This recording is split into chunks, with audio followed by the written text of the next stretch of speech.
Hello നമസ്കാരം, എല്ലാവർക്കും ഇന്നത്തെ സ്വർണ്ണവില അറിയിക്കുന്ന ഗോൾഡ് റേറ്റ് ടുഡേ ചാനലിലേക്ക് സ്വാഗതം.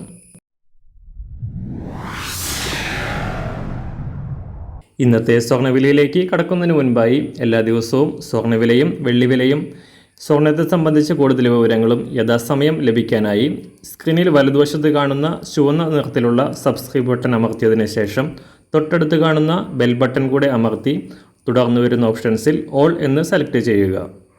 വീഡിയോ ഇഷ്ടമായാൽ ഒരു ലൈക്ക് നൽകാനും നിങ്ങളുടെ നിർദ്ദേശങ്ങൾ കമൻറ്റ് ചെയ്യാനും കൂടെ ശ്രദ്ധിക്കുക. ഇന്ന് 2025 ഓഗസ്റ്റ് മാസം 21 തീയതി ചിങ്ങമാസം 5 തീയതി വ്യാഴാഴ്ച. സമയം രാവിലെ 6 മണി. സന്തോഷങ്ങൾക്ക് താൽക്കാലികമായി വിരാമമിട്ടുകൊണ്ട് സ്വർണ്ണവില വീണ്ടും ഉയരാൻ ഒരുങ്ങുകയാണ്. കഴിഞ്ഞ കുറച്ച് ദിവസങ്ങളിലായി ഓരോ ദിവസവും തകർച്ചയുടെ പാതയിലായിരുന്ന സ്വർണ്ണവില കഴിഞ്ഞ 10 ദിവസത്തിനിടെ ഒരു പവന് ഏകദേശം 2000 രൂപയോളമാണ് കുറവ് രേഖപ്പെടുത്തിയത്. കഴിഞ്ഞ ദിവസങ്ങളിലേതിന് സമാനമായി ഇന്നലെയും താഴേക്കിറങ്ങിയ സ്വർണം ഒരു പവന് 440 രൂപയും ഗ്രാമിന് 55 രൂപയുമാണ് കുറഞ്ഞത്. ഓണത്തോടനുബന്ധിച്ച് സ്വർണം വാങ്ങാൻ കാത്തിരിക്കുന്നവർക്ക് വലിയ ആശ്വാസം നൽകിയതായിരുന്നു സ്വർണത്തിൻ്റെ തകർച്ച. അന്താരാഷ്ട്ര വിലയുടെ തകർച്ചയ്ക്കനുസരിച്ചാണ് സംസ്ഥാനത്തും കഴിഞ്ഞ ദിവസങ്ങളിൽ വില കുറവുണ്ടായത്. എന്നാൽ ഇന്നലെ വൻ തകർച്ച രേഖപ്പെടുത്തിയ സ്വർണം 3320 താഴെ എത്തിയിരുന്നു. ഇപ്പോൾ വീണ്ടും ഉയർന്ന് 3340 പരിധിയിലാണ് രാജ്യാന്തര വിപണിയിൽ വ്യാപാരം നടക്കുന്നത്.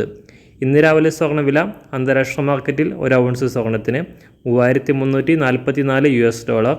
സംസ്ഥാനത്ത് ഇന്ന് രാവിലെ 24 കാരറ്റ് സ്വർണ്ണവില 1 ഗ്രാം 10,014 രൂപ, ഒരു പവൻ 80,116 രൂപ.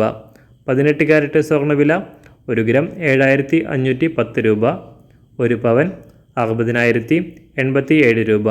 സംസ്ഥാനത്ത് ഇന്ന് രാവിലെ 916 സ്വർണ്ണവില 1 ഗ്രാം 9,180 രൂപ, ഒരു പവൻ 73,440 രൂപ. ഇന്നത്തെ വെള്ളിവില 1 ഗ്രാം 122 രൂപ, 1 കിലോ 1,22,000 രൂപ. ഇന്നത്തെ മാറി വരുന്ന പുതിയ സ്വർണ്ണവില ഇന്ന് രാവിലെ 10 മണിക്ക് ശേഷം പുതിയ വീഡിയോയിലൂടെ നിങ്ങളെ അറിയിക്കുന്നതാണ്.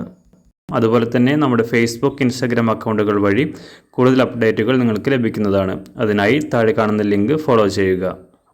എല്ലാവർക്കും നല്ലൊരു ശുഭദിനം ആശംസിക്കുന്നു. അതുപോലെ ഇതുവരെ സബ്സ്ക്രൈബ് ചെയ്തിട്ടില്ലാത്തവർ സബ്സ്ക്രൈബ് ചെയ്യാനും കൂടെ ഓർമ്മിപ്പിക്കുന്നു. താങ്ക്